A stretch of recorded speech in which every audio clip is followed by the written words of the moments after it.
जय हिंद सभी प्यारे साथियों को और आप सभी प्यारे साथियों का स्टडी फॉर रोजगार चैनल पर स्वागत है।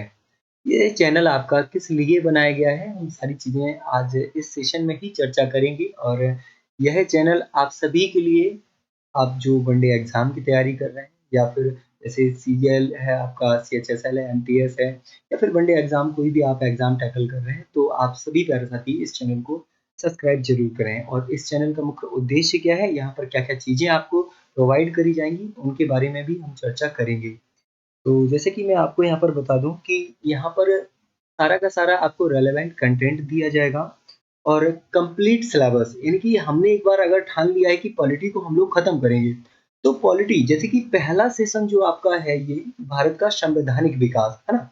भारत का संवैधानिक विकास, इसको हम कंप्लीटली कवर करने वाले हैं। इसके बाद में जैसे कि आपका संविधान सभा है, प्रॉपर वे में पढ़ाएँगे। और इसके बाद में जैसे कि आपकी संघ, राज्य क्षेत्र, यानी कि पूरे-पूरे टॉपिक को हम लोग कंप्लीट करेंगे। और जैसे ही आपका कोई भी टॉपिक कंप्लीट होता है, तो उसके बाद में उसी टॉपिक के पीवाईक्यू, यानी कि जो आपके प्रीवियस ईयर पेपर के क्वेश्चन होते हैं, सभी के सभी आपके कंप्लीट करे जाएँगे। और अभी जैसे कि मैंने पॉलिटी का सेशन आपको कंप्लीट करना है ना? तो पॉलिटी के पहला जो सेशन है, भारत का संवैधानिक विकास, यहाँ पर मैं आपको बता दूँ कि किस तरीके से आपको मैं पढ़ाने वाला हूँ, ठीक है? तो यहाँ पर जैसे कि आप हमारी ये पीपीटी या पीडीएफ को देख रहे हैं, किस तरीके से आपका कंटेंट आपको यहाँ पर प्रोवाइड किया जाए। जैसे मैं लेकर के आया हूँ आप सभी के लिए, है ना? तो ये सारी की सारी चीज़ें आपको लिखित वे में मिल जाएँगी, है ना? और इसकी अगर हम पीडीएफ की बात करें, किसकी बात करेंगे? इसकी अगर हम पीडीएफ की बात करेंगे, तो ये पीडीएफ भी आपको मिल जाएगी, है ना? किसी भी तरीके से आपको कोई दिक्कत नहीं होने वाली है। तो चलिएगा हम स्टार्ट करते हैं और बीच-बीच में हम लोग बात कर ही लेंगे, है ना? जो भी होगा। और बाद बाकी लास्ट में आप कमेंट सेक्शन भी सारी चीज़ें बताएँगे। तो पहला आपका पॉलिटी का सेशन है ना? तो यहाँ पर अगर हम बात करेंगे भारतीय संविधान की, तो जो आपका भारतीय संविधान है, ये पहली बात संविधान क्या होता है? यहाँ पर मैं आपको बताऊँ कि संविधान क्या होता है, ठीक है?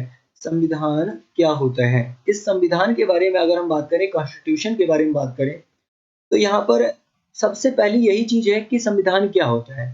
सबसे बड़ी ये चीज़ है आपकी यहाँ पर, संविधान किसी भी देश का सर्वोच्च कानून, यानी कि किसी भी किसी भी देश का सर्वोच्च कानून, यानी कि इससे बड़ा कोई कानून नहीं हो सकता है ना? सर्वोच्च कानून, सर्वोच्च कानून ही उस देश का संविधान कहलाता है। मेरा कहने का यह औचित्य है कि जो भारतीय संविधान है या फिर किसी भी देश का, एनीबॉडी, चाहे वो आप यूएसए ले लें या फिर वो आप यूके या फिर ब्रिटेन ले लें, या फिर हम चाइना की तो बात नहीं कर सकते हैं क्योंकि वहाँ पर आपकी जो सरकार है, वो वैसे चलती तो कानूनी तौर पर ही है, लेकिन वहाँ पर डेमोक्रेसी नहीं है, है ना? डेमोक्रेसी नहीं है आपकी, लोकतंत्र नहीं है। जैसे कि आपका अमेरिका में लोकतंत्र देखने को मिलता है, आपका ब्रिटेन में लोकतंत्र देखने को मिलता है, आपको भारत में लोकतंत्र देखने को मिलता है। ऐसा लोकतंत्र आपका चाइना में नहीं है, ऐसा लोकतंत्र आपका यूएसएसआर, जो 1991 को टूट करके आपका 16 देशों में बँट गया था। यानी कि वर्तमान की अगर परिप्रेक्ष्य में बात करें, तो जिसे रसिया कहते हैं, रूस कहते हैं, है ना? तो वहाँ पर डेमोक्रेसी नहीं है आपकी। तो हम बात कर रहे थे सर्वोच्च कानून की, यह आपका संविधान होता है ना? संविधान का मतलब ये है कि इससे बड़ा कोई कानून नहीं हो सकता। चाहे हम भारत में बात करें आईपीसी कानून की, इंडियन पीनल कोड कानून की, जो अभी वर्तमान में आपका इंडियन पीनल कोड का नाम बदल दिया गया है, तो आप कमेंट सेक्शन में एक बार बताइएगा कि इंडियन पीनल कोड का नाम बदल करके क्या कर दिया गया है? जैसे हम बात करेंगे सीआरपीसी की, है ना? सीआरपीसी की, है ना? तो जो सीआरपीसी है, क्रिमिनल प्रोसीजर कोड, इससे बड़ा आपका कानून यानी कि भारतीय संविधान ही है। ये आपके बड़े कानून नहीं हो सकते जो आप आईपीसी, सीआरपीसी या हिंदू मैरिज एक्ट या कोई भी आप एक्ट पढ़ते हैं, है ना? तो यहाँ पर ये चीज़ें आपकी कंप्लीट हो गई। अब हमें बात करनी है, ये जो सर्वोच्च कानून होता है, इसे पहली बार तैयार कौन करता है? इसे तैयार कौन करता है? यानी कि इसे बनाता कौन है? तो आप सभी भली-भाँति जानते हैं कि भारतीय संविधान को जब गढ़ा गया था या लिखा गया था, तो इसके लिए एक संविधान सभा का निर्माण किया गया था। किसका? इसके लिए एक संविधान सभा का निर्माण किया गया था। और जो संविधान सभा जो आपकी है ना? जो संविधान सभा जो आपकी है, ये जो संविधान सभा है इसमें कौन व्यक्ति जाएगा? अब भारत की पूरी जनता तो चली नहीं जाएगी, तो भारतीय जनता के द्वारा जो प्रतिनिधि चुने जाएंगे, क्या जो प्रतिनिधि चुने जाएंगे, प्रतिनिधि, यह प्रतिनिधि कौन होंगे? अब ऐसा तो है नहीं कि आप हैं, हम हैं, एकदम से संविधान सभा में, यानी कि आप संविधान सभा या वर्तमान में देखें हम लोग तो संसद की बात करें, तो एकदम से संसद में चले जाएँ और हम कहने लगे कि हमें भी संविधान बनाना है, तो ऐसा पॉसिबल नहीं है आप सभी के लिए। तो यहाँ पर हम क्या करते हैं कि एक चुनाव करवाते हैं प्रत्यक्ष रूप से। प्रत्यक्ष क्या होता है कि जनता को, यानी कि सामने, अपने सामने वोट करने का अधिकार होता है। प्रत्यक्ष वोट, भारत में जैसे वोट प्रणाली की हम बात करेंगे तो 2 तरीके की है। एक तो आपका प्रत्यक्ष है, प्रत्यक्ष, एक तो आपका अप्रत्यक्ष है। अप्रत्यक्ष यानी कि डायरेक्ट और इनडायरेक्ट वोटिंग।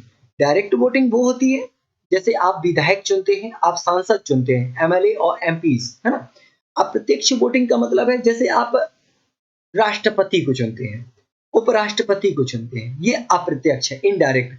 इनडायरेक्ट का बच्चा मतलब क्या है आपको मैं बता दूं कि यहाँ पर जब आप वोट करने जाते हैं तो क्या आप डायरेक्ट वोट करते हैं? आपने कभी सुना है कि आपने राष्ट्रपति के चुनाव में वोट डाला है? नहीं सुना होगा, है ना?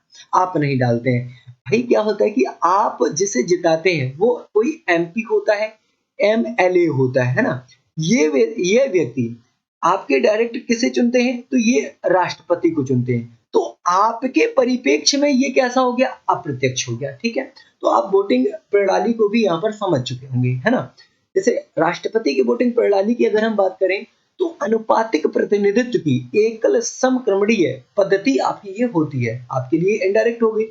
हम बात कर रहे थे, देखिए ऐसा है कि हम आपको सारी चीजें विधिवत ढंग से समझाने का प्रयास करेंगे और उम्मीद करते हैं कि यह सेशन भी आपको सही समझ में आएगा, है ना? और अगर कोई भी दिक्कत आपको आती है तो आप कमेंट सेक्शन में हमें प्रॉपर वे में बता सकते हैं। यह वीडियो थोड़ा सा लंबा चलने वाला है तो आप सभी प्यारे साथी अपने साथ में पानी लेकर के बैठ जाइए, है ना? अपना कमर कस लीजिएगा क्योंकि हम लोग एक लंबे समय के लिए थोड़े से जुड़ने वाले हैं, है ना? पूरा सेशन कंप्लीट करेंगे और प्रॉपर नोट्स के साथ में आप बनाएंगे नोट्स।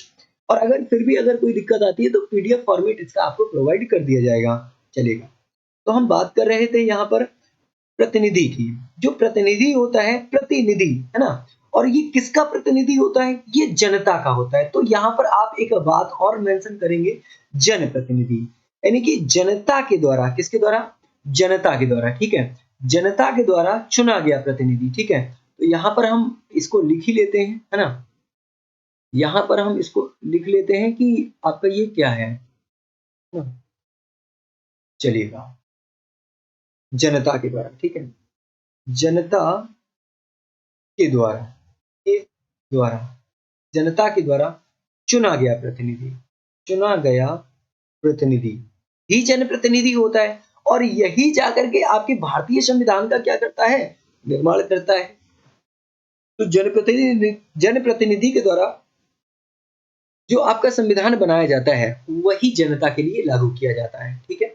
ये आपका भारतीय संविधान आपका यहाँ पर हो गया, अगर मेनली मोटी मोटा तौर पर हम यहाँ पर देखते हैं, ठीक है दोस्तों? चलेगा, इतना आपका कंप्लीट हुआ। अब मैं आगे पर क्या होता है? भारतीय राज्य व्यवस्था, है ना? राज्य व्यवस्था, राज्य व्यवस्था, जो बालक आपकी राज्य व्यवस्था है ये क्या है? इसके कितने अंग होते हैं? तो आप यहाँ पर समझेंगे कि इसके 2 अंग होते हैं। एक तो आप देखते हैं कि यहाँ पर शासन होता है, क्या होता है? एक तो आपका यहाँ पर शासन होता है और दूसरा आपका यहाँ पर प्रशासन होता है ना? प्रशासन होता है, शासन और प्रशासन, है ना? शासन क्या होता है? जो लोग आप चुन करके भेजते हैं वो शासन में बैठते हैं, है ना?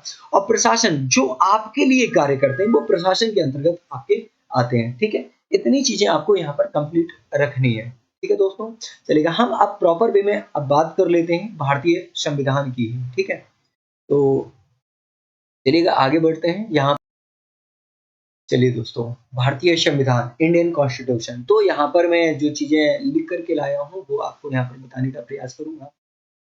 संविधान वह वैधानिक दस्तावेज होता है जिसमें शासन के उन मूलभूत सिद्धांतों का वर्णन किया जाता है जिनके अनुरूप किसी भी देश या राज्य के शासन का संचालन किया जाता है ना? शासन का संचालन किया जाता है, ठीक है? तो ये आपका एक वैधानिक दस्तावेज, वैधानिक कानून आपका यहाँ पर होता है, ठीक है, चलेगा। अगले पॉइंट की अगर हम बात करेंगे, संविधान संबंधित राष्ट्र के शासन के दर्शन के रूपरेखा को तैयार करता है। यानी कि जो शासन की रूपरेखा है या शासन का जो दर्शन है उसकी रूपरेखा को संविधान तैयार करता है। भाई हम क्या है कि जैसे हम घर में रहते हैं तो घर में भी एक आपका रूल चलता है कि अगर हमें बाहर कहीं जाना है तो पिताजी से हमें पूछ करके जाना पड़ेगा, है ना। तो ये क्या है, एक मतलब प्रॉपर वे में कंडीशन अप्लाई करता है कि हमें पापा से पूछना है फिर बाहर जाना है। वैसे ही संविधान, यानी कि जनता को अगर एक सिस्टमेटिक वे में, देश को अगर आगे बढ़ना है तो संवैधानिक तौर पर हमें जो चीजें करनी है वो प्रॉपर वे में करनी पड़ेगी, ठीक है दोस्तों। चलिए आगे आपका यहाँ पर है भारतीय संविधान का विकास निम्नलिखित, है ना। भारतीय संविधान का जो विकास है ये निम्नलिखित अधिनियमों द्वारा बच्चे आपका तैयार किया जाता है। वो अधिनियम आपके कौन कौन से हैं? 1773 का रेगुलेटिंग एक्ट, ठीक है, 1773 का रेगुलेटिंग एक्ट, ठीक है। जहां पर आपको मैं यहाँ पर बताऊंगा, एक साइड में एक तो आपका यहाँ पर कंपनी का शासन होता है पहला, है ना। पहला आपका क्या होता है? कंपनी, ठीक है, कंपनी का शासन। और दूसरी तरफ होता है आपका क्राउन का शासन, है ना। क्राउन, क्राउन कौन होता है? जो आपका ब्रिटेन में मुख्य पद पर बैठा होता है उसे आप क्राउन कहते हैं, ठीक है। तो कंपनी के शासन की अगर हम बात करेंगे तो यह आपका कंपनी का जो शासन है यह आपका 1773 से आप 1858 तक चलेंगे, है ना। 1773 से आप 1858 तक चलेंगे। और क्राउन का जो शासन है वो आप 1858 से लेकर के आप 1947 तक की बात करें। कब से कब तक की? 1858, यानी कि जो आपका 1857 की क्रांति हुई थी उसके बाद से, है ना। और जब तक कि आपका देश आजाद नहीं हो गया तब तक की हम बात करेंगे। तो चलिएगा, पहला आपका जो एक्ट आता है वो है आपका रेगुलेटिंग एक्ट 1773 है ना। रेगुलेटिंग एक्ट 1773 में आपकी जो भी पॉइंट आपके परीक्षा के पॉइंट ऑफ व्यू से इंपॉर्टेंट हो सकते हैं मैं सभी पॉइंट को मेंशन करके लाया हूँ और आप सभी प्यारे साथी इसको एक बार देखेंगे, ठीक है। तो पहला पॉइंट की अगर हम बात करें, इस अधिनियम के माध्यम से ही भारत में ईस्ट इंडिया जो कंपनी थी आपकी, इस पर ब्रिटिश संसदीय नियंत्रण स्थापित किया गया या इसका प्रयास किया गया कि हम भारत में जो ईस्ट इंडिया कंपनी है इसको प्रॉपर वे में लागू कर पाए। और इस अधिनियम को ईस्ट इंडिया कंपनी अधिनियम 1733 नहीं होगा, यहाँ पर 1773 के नाम से भी जाना जाता है। किस नाम से? इस अधिनियम को 1773, भाई 1773 में आया तो सीधी सी बात है आप करेंगे इसे 1773 रेगुलेटिंग एक्ट के नाम से या इसको 1773 अधिनियम के नाम से भी आप जानते हैं, ठीक है। सेकंड पॉइंट की अगर हम बात करेंगे तो इस एक्ट को तत्कालीन ब्रिटिश प्रधानमंत्री, जो उस समय के ब्रिटेन में प्रधानमंत्री हुआ करते थे, लॉर्ड नॉर्थ, इनके द्वारा गोपनीय समिति की सिफारिश पर कंपनी में व्याप्त जो भी यहाँ पर भ्रष्टाचार होता है ना, जो भी कुशासन होता है, मतलब शासन को प्रॉपर वे में ना चलाया जाना ही कुशासन कहलाता है ना, इसको दूर करने के लिए 1773 के रेगुलेटिंग एक्ट के तहत लाया गया था। भैया एक बात कर ले हम यहाँ पर, ये कुशासन पहले कहाँ से आ गया? भाई कंपनी तो 1600 में आ चुकी थी, है ना। जब कंपनी 1600 में आ चुकी थी तो वह 1773 तक, वह कंपनी 1773 तक बहुत सारी चीजें आपकी कर चुकी थी। तो वहां पर भ्रष्टाचार भी पनपने लगा, कुशासन भी पनपने लगा। तो इस एक्ट को इसीलिए लाया गया कि इस कुशासन को, इस भ्रष्टाचार को कैसे दबाया जाए, ठीक है, चलेगा। और यहाँ पर ये जब कंपनी आई तो महारानी एलिजाबेथ प्रथम की अनुमति लेकर के ही भारत में इस कंपनी ने यानी कि कदम रखा हुआ था, ठीक है, चलेगा। अगले पॉइंट्स की अगर हम बात करेंगे तो अगला पॉइंट आपका यहाँ पर क्या होने वाला है, आइए देखते हैं। भारतीय संविधान का विकास, ठीक है। तो जो भारतीय संविधान का विकास है यहाँ पर भारत में ब्रिटिश 1600 ईस्वी में, जैसे कि अभी मैंने आपको बताया 1600 ईस्वी में ईस्ट इंडिया कंपनी के रूप में व्यापार करने के लिए आए, है ना। और ये किसकी अनुमति लेकर के आए थे? तो महारानी एलिजाबेथ, ये आपके लिए इंपॉर्टेंट है, आप मेंशन कर सकते हैं इसको, है ना। इनकी अनुमति लेकर के ही भारत में इन्होंने प्रवेश किया हुआ था।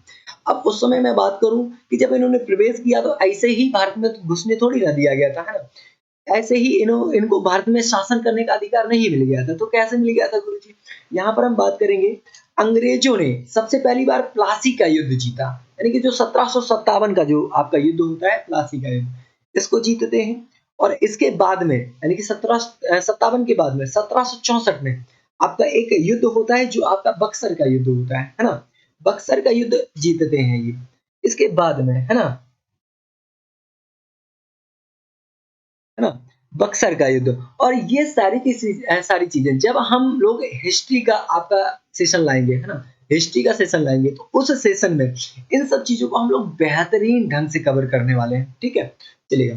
तो जब ये लोग प्लासी का युद्ध जीतते हैं 1757 में, इसके बाद में बक्सर का युद्ध जीतते हैं 1764 में, ठीक है, जिसमें इन्होंने तीन चीजों की, पहली चीज बंगाल जो प्रेसिडेंसी थी सबसे बड़ी थी, है ना, इसके बाद में बिहार की अगर हम बात करें और उड़ीसा की बात करें, है ना, इनके जो राजस्व थे, इनके जो दीवान थे, इनके न्याय के अधिकार प्राप्त कर लिए, यानी कि इन पर राजस्व का पूरा अधिकार अंग्रेजों का हो गया, दीवानी का पूरा अधिकार अंग्रेजों का हो गया, है ना। तो इन पर और जो न्याय व्यवस्था थी, यानी कि जो आपका जुडिशली पावर थी, ये भी अंग्रेजों के हाथों में चली गई, है ना।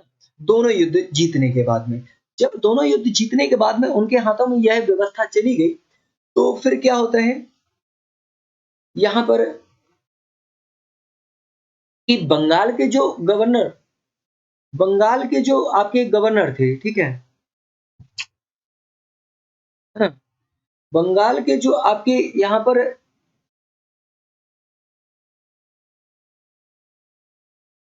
बंगाल के जो आपके गवर्नर थे, ठीक है, हम यहाँ पर इनकी भी बात करेंगे, ठीक है, चलिएगा आगे बढ़ते हैं, ठीक है।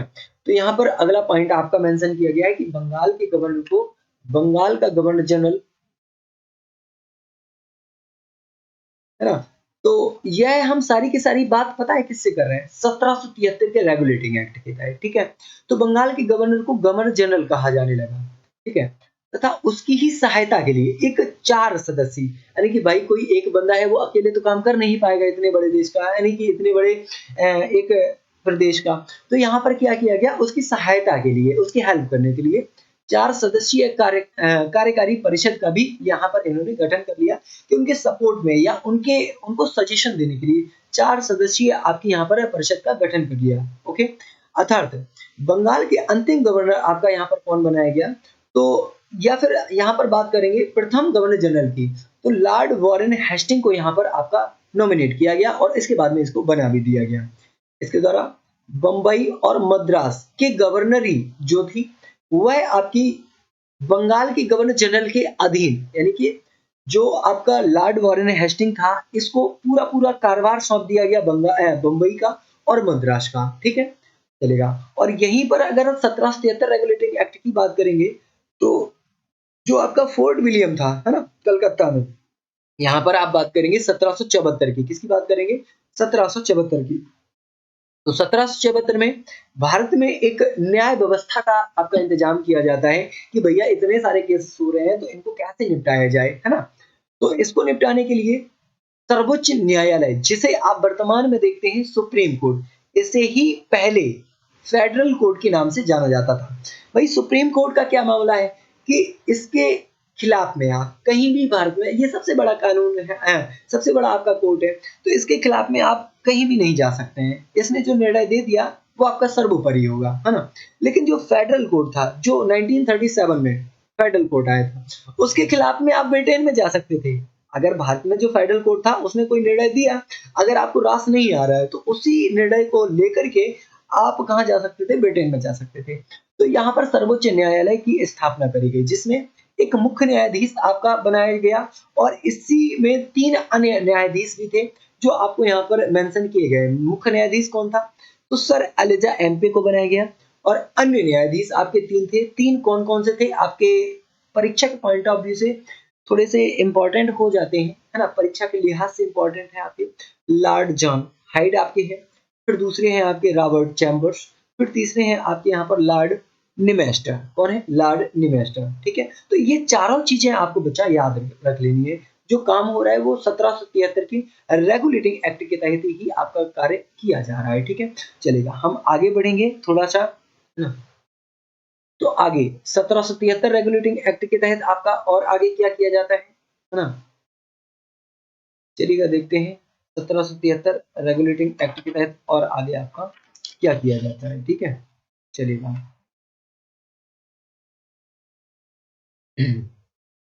इसके तहत कंपनी के कर्मचारियों को, है ना, चलिएगा, इसको मैं हटा लेता हूँ यहाँ से। चलिए प्रॉपर वे में सारी चीजें पढ़ेंगे। इसके तहत कंपनी के कर्मचारियों को निजी व्यापार करने एवं भारतीय लोगों से उपहार व रिश्वत लेना, जो इनके पहले यानी कि अंग्रेज थे, भारतीय लोगों से ये लोग उपहार या जो रिश्वत होती है ये ले लेते थे। तो 1773 में भाई मैंने कहा कि यहाँ पर जो कुशासन था या फिर और भी जो चीजें गलत तरीके से करी जा रही थी उनको रोकने के लिए आपका 1773 का रेगुलेटिंग एक्ट जो है आपका लाया गया। तो यहाँ पर वही चीज मेंशन करी गई है आपकी कि जो भी उपहार है रिश्वत लेना इसको प्रतिबंधित कर दिया गया, पूरा मतलब बंद कर दिया गया कि आप कोई भी रिश्वत नहीं ले सकते हैं। ठीक है, अगला पॉइंट आपका क्या है, राजस्व कार्यों के लिए 24 कोर्ट ऑफ डायरेक्टर्स, है ना, जो कोर्ट ऑफ डायरेक्टर्स हैं इनकी स्थापना करी गई, जिनका कार्यकाल 6 वर्ष का। आपको थोड़ा सा ये याद रखना है कि 1777 रेगुलेटिंग एक्ट के तहत 24 आपके कोर्ट ऑफ डायरेक्टर्स की स्थापना करी गई, जिनका जो टेन्योर होता था, जिनका जो कार्यकाल होता था वो 6 वर्ष का किया गया, है ना। नॉर्मली आप देखते हैं कि जैसे प्रधानमंत्री जो आपका होता है लोकसभा कार्यकाल 5 वर्ष का होता है, राज्यसभा की बात करें तो उसका स्थायी कार्यकाल होता है, लोकसभा का अस्थायी कार्यकाल होता है, क्योंकि इसको बीच में राष्ट्रपति कभी भी भंग कर सकता है ना। इस तरीके से यहाँ पर इसके कार्यकाल को आपने देखा कि 6 वर्ष होते हैं। अगले पॉइंट की अगर बच्चा हम बात करेंगे, ईस्ट इंडिया कंपनी को 20 वर्षों के लिए व्यापारिक अधिकार दिए गए, है ना, कि आप 20 वर्ष तक व्यापारिक अधिकार कर सकते हैं, इसमें कोई भी दिक्कत आपको नहीं होनी चाहिए।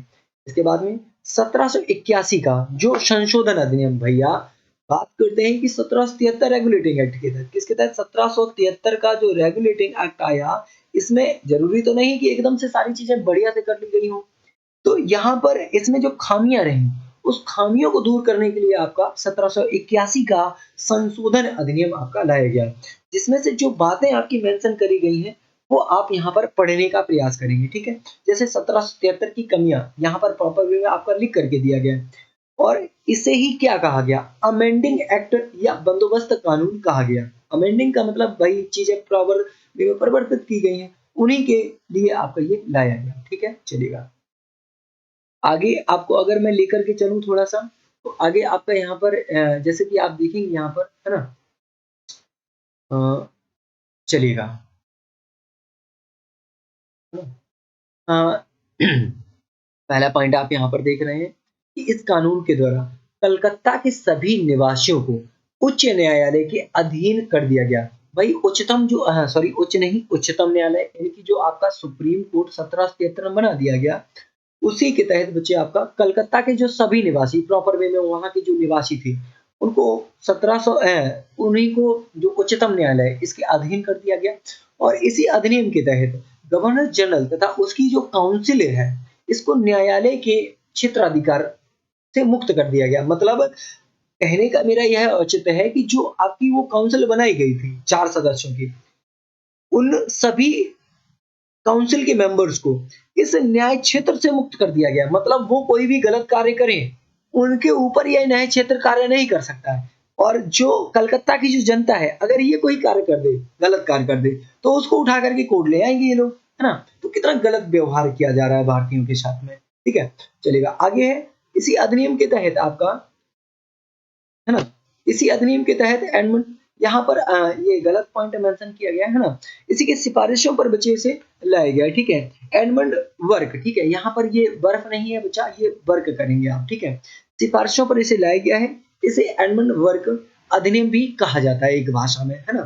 चलेगा, अगर आगे हम बात करेंगे 1773 के बाद में पिट्स इंडिया एक्ट की, तो जो पिट्स इंडिया एक्ट है जैसे कि आप देख रहे हैं पिट्स, तो ये आपका यहाँ पर उस समय तत्कालीन प्रधानमंत्री कहाँ के, आपके ब्रिटेन के तत्कालीन प्रधानमंत्री आपके विलियम पिट्स हुआ करते थे। तो इन्हीं के नाम पर यह अधिनियम आपका प्रस्तुत किया गया या लाया गया, तभी इसको पिट्स इंडिया एक्ट भी कहा जाता है। ठीक है, चलिएगा, कब लाया गया, 1784 को बच्चा ही आपका लाया गया।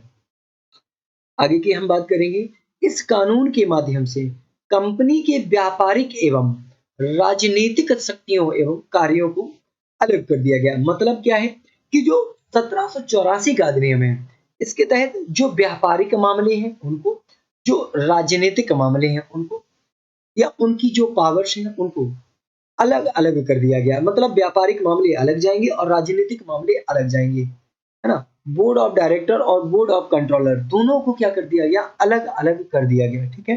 चलेगा। और आगे थोड़ी और हम चर्चा करें आपसे, तो इस कानून के तहत ऐसा है बच्चा, आप घबराएँगे नहीं। इतना आप गुरुजी कितना मेंशन करके लाए हैं।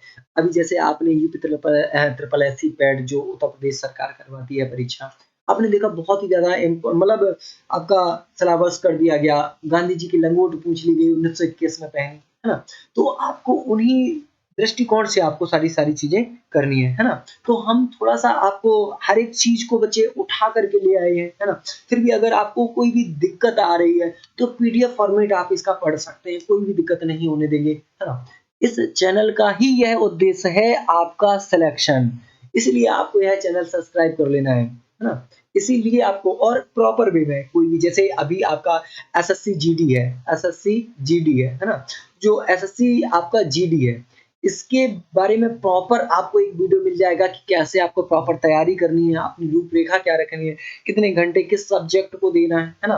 कितनी तैयारी आपको, कितनी मॉक टेस्ट देना है, तो सभी चीज़ें आपको यहाँ पर बताई जाएँगी, है ना? चलेगा। आगे इस पॉइंट में आगे हम बात करेंगे, जबकि जबकि और ये हम किड्स इंडिया एक्ट पढ़ रहे हैं बच्चा, है ना? जबकि राजनीतिक क्रियाकलाप जैसे सैनिक है, असैनिक और राजस्व संबंधी, है ना? नियंत्रण एवं पर्यवेक्षक हेतु इंग्लैंड में 6 सदस्यीय, पहले 1773 के तहत 4 सदस्यीय आपकी समिति थी, वो भारत में कार्य कर रही थी। लेकिन यहाँ पर 6 सदस्यीय आपकी जो नियंत्रण मंडल है, जिसे बोर्ड ऑफ कंट्रोलर कहा जाता है, ठीक है? इसकी स्थापना करी गई, है ना? और भारत में द्वैध व्यवस्था को प्रारंभ कर दिया गया, है ना? डुअल सिस्टम को यहाँ पर लागू कर दिया गया। इसी के तहत भारत में कंपनी के अधीन क्षेत्र को पहली बार ब्रिटिश आधिपत्य का क्षेत्र घोषित किया गया था, है ना? यानी कि पहली बार जो कंपनी थी, इसके ब्रिटिश आधिपत्य को घोषित कर दिया गया कि अब सारे के सारे काम ब्रिटिश आधिपत्य में आपके करे जाएंगे, है ना? इसी कानून के तहत ब्रिटिश सरकार को भारत में कंपनी के कार्यों एवं, है ना, एवं उसके शासन पर पूर्ण नियंत्रण प्रदान कर दिया गया, है ना? पूर्ण नियंत्रण प्रदान कर दिया गया। देखो बच्चा, ये आपका भाई मेरी पहला वीडियो है ना? तो थोड़ी-सी टाइपिंग मिस्टेक कहीं से हो सकती है, तो उसके लिए मैं क्षमा प्रार्थी हूँ, ठीक है? हाँ, पीडीएफ पहली बार हम लोगों ने बनाई और खुद से तैयार करी, पूरी रात लग गई, इसको रिकॉर्ड कर रहा हूँ मैं सुबह, है ना? कई 1-2 लोग, है ना? तो कई मैन पावर इसमें लगी हुई है, तो आप थोड़ी-सी मेहनत को देखते हुए, है ना? हमारी इस मेहनत को देखते हुए ही चैनल को सब्सक्राइब करेंगे। बाद बाकी आपको कंटेंट में अगर दम लगता है, तो लाइक करिएगा, नहीं तो कोई दिक्कत नहीं। हम और मेहनत करने का प्रयास करेंगे आपके साथ में, ठीक है? चलेगा। अगले पॉइंट की अगर हम बात करें, 1786 का जो अधिनियम आपका है, इस अधिनियम के द्वारा गवर्नर जनरल को विशेष परिस्थितियों में अपनी परिषद के निर्णय को निरस्त करने का निर्णय दिया गया। देखो, अंग्रेज बहुत चालाक थे। एक अधिनियम ऐसा ले आए कि अगर इन्होंने कोई भी निर्णय दे दिया, जो इनको ही बाद में सही नहीं लग रहा है, तो ये बाद में उससे, यानी कि थूक करके चाटने वाली बात है, उसको निरस्त भी कर देंगे। जैसे कि हम सुप्रीम कोर्ट की बात करें, सुप्रीम कोर्ट अपने दिए गए जजमेंट को परिवर्तित कर सकता है, बदल सकता है। आप कमेंट सेक्शन में बताइएगा किस आर्टिकल में यह चीज मेंशन करी गई है, ठीक है? चलिए, अगले पॉइंट की अगर हम बात करें, इसके तहत जो गवर्नर जनरल है, उसको प्रधान सेनापति की शक्तियां प्रदान कर दी गई। मतलब कितनी पावर्स दे दी गई हैं। प्रधान सेनापति जो गवर्नर जनरल है, वो बना दिया जाएगा आपका, है ना? यह दोनों अधिकार सर्वप्रथम लॉर्ड कॉर्नवालिस को प्राप्त हुए। आपसे यह परीक्षा में पूछा जा सकता है कि जो गवर्नर जनरल है, इसको प्रधान सेनापति की शक्तियां किस अधिनियम के तहत मिली? तो 1786 है। अगर आपसे यह पूछा जाए कि पहला आपका प्रधान सेनापति किसे बनाया गया, है ना? 1786 अधिनियम के तहत, तो लॉर्ड कॉर्नवालिस को बनाया गया। भाई, प्रश्न बनने के अलग-अलग तरीके आपके हो सकते हैं। जो एग्ज़ाम कंडक्ट कराता है, वो कई तरीके से सोच सकता है। आपकी सोच से कहीं ज़्यादा ऊपर वो सोचता है ना? तभी तो जाकर के वो एग्ज़ाम को थोड़ा-सा टफ कर सकता है। नहीं तो एकदम से आपके लिए बहुत ही सरल ही कर दे, है ना? फिर तो एकदम हलवा ही हो जाए, है ना? तो उसका कोई औचित्य तो नहीं बचेगा, है ना? चलिए, 1793 का जो चार्टर अधिनियम है, हम इसकी बात करते हैं। 1793 के चार्टर अधिनियम के तहत, ठीक है, चलेगा। तो पहला पॉइंट है कि इसके तहत गवर्नर जनरल जो आपके हुआ करते थे, इनको मुंबई, जो मुंबई है आपका, बंबई उस समय हुआ करता था, और मद्रास प्रेसिडेंसी पर नियंत्रण करने की शक्ति को प्रदान कर दिया गया कि आप बंबई पर और मद्रास पर क्या करेंगे, पूर्णतः राज्य करेंगे, आपको कोई रोक टोक नहीं होगी, है ना। और यही उस समय के मतलब बढ़िया से जो रेवेन्यू जनरेट करने वाले केंद्र हुआ करते थे, है ना। तो यहाँ पर पूरी शक्तियां मिल गई इनको। और फिर अगले पॉइंट की अगर हम बात करेंगे, तो कंपनी के व्यापारिक अधिकारों को 20 वर्षों के लिए और बढ़ा दिया गया। भाई पहले इन्होंने 20 वर्षों के लिए किया था 1773 में, इसके बाद में इनको 20 वर्षों के लिए और मतलब आगे कर दिया गया कि तुम और काम करो यहाँ पर, ठीक है। और जो नियंत्रण मंडल था आपका, इसके सदस्यों को भारतीय राजस्व से ही धन दिया जाएगा, मतलब वेतन दिया जाएगा।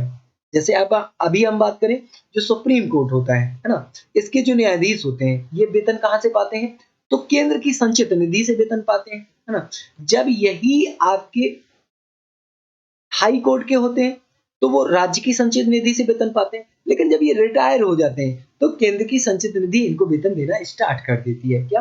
केंद्र की संचित निधि इनको वेतन देना स्टार्ट कर देती है, ठीक है। तो देखो, हम जो एक्स्ट्रा पॉइंट बता रहे हैं ना, इन पॉइंट्स को आप पेपर पेन लेकर के बैठिए तो नोट करते चलिएगा, है ना।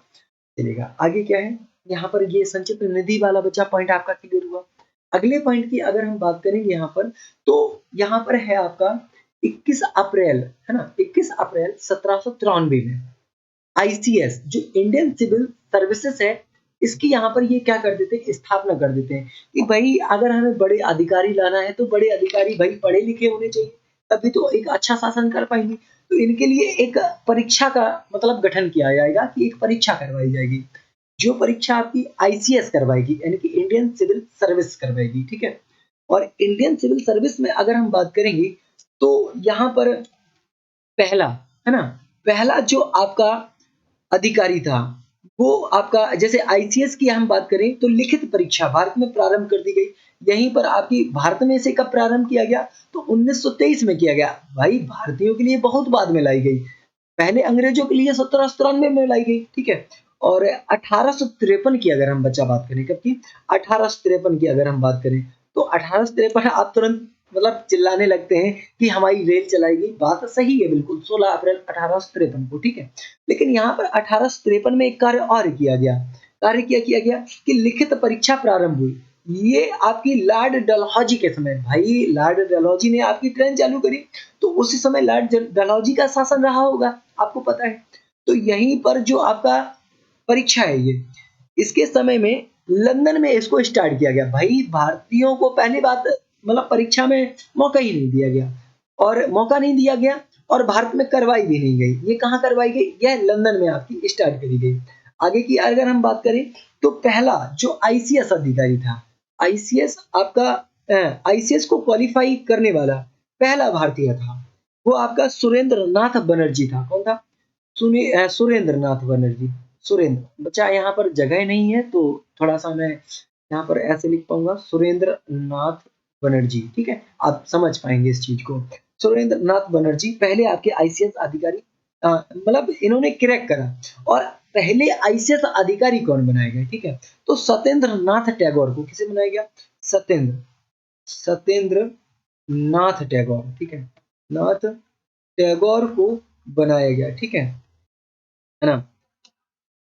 और क्वेश्चन यहाँ से आने की प्रबल संभावनाएं व्यक्त करी जा सकती हैं, तो इसको आप एक जैसे भी आप प्लस पॉइंट करते हैं या फिर हैशटैग लगाते हैं, तो लगा लीजिएगा, ठीक है, चलेगा। हम बात कर रहे थे किसकी, इसको मैं इरेज कर दूं थोड़ा सा, है ना, आपके सभी के लिए सुगम हो जाए थोड़ा सा पढ़ने के लिए, ठीक है। चलिए, तो प्रॉपर वे में हम लोग समझ रहे थे किस चीज को यहाँ पर, हाँ, तो हम लोग यहाँ पर समझ रहे थे 1813 के चार्टर अधिनियम को।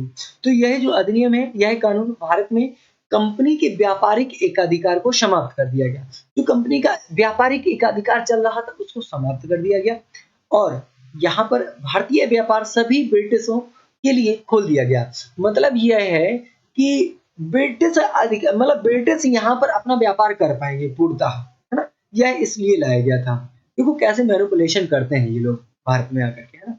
किंतु कंपनी का चाय और चीन के साथ व्यापार पर एकाधिकार बना रहा। मतलब जो कंपनी थी वो चाय और चीन, है ना? चाय एवं चीन के साथ यहाँ पर व्यापार, है ना? ये आपका यहाँ पर बना रहा और इसी एक्ट के तहत आपका शिक्षा के जो प्रसार, एजुकेशन जो है इसका प्रसार के लिए 1 लाख रुपए की वार्षिक धनराशि का व्यय का प्रावधान रखा गया। आपसे पूछा जा सकता है कि 1 लाख रुपया शिक्षा के लिए सबसे पहली बार किस अधिनियम के तहत निकाला गया? तो 1813 के अधिनियम के तहत ये कार्य किया गया। और भारत में जो ईसाई मिशनरियां थी, इनको धर्म प्रचार करने की अनुमति दे दी गई कि भारत में आप ईसाई धर्म का प्रॉपर वे में प्रचार प्रसार कर सकें। ठीक है, तो ये अनुमति मिल गई और फिर कंपनी को पुनः अगले 20 वर्षों के लिए भारतीय प्रदेशों एवं राजस्व पर नियंत्रण का अधिकार दे दिया गया। कि आप देखो ये लोग कितने चालाक थे, पहले 20 वर्ष, फिर 20 वर्ष और फिर आगे 20 वर्षों के लिए इन्होंने इस अधिकार को बढ़ा दिया, राजस्व पर नियंत्रण इन्होंने बढ़ा दिया। और इसी अधिनियम के तहत भारत में कंपनी शासित क्षेत्र पर ब्रिटिश राजा की प्रभुता स्थापित हो गई। यानी कि जो ब्रिटिश राजा हुआ करता था उसके कुछ यहाँ पर चीजों को आपका करा जाने लगा। ठीक है, अगले पॉइंट की अगर हम बात करेंगे तो अगला अधिनियम ही बच्चे आपका आ जाता है, जो आपका पहला पॉइंट है। इस अधिनियम के तहत बंगाल के गवर्नर जनरल को बंगाल का गवर्नर जनरल बना दिया गया।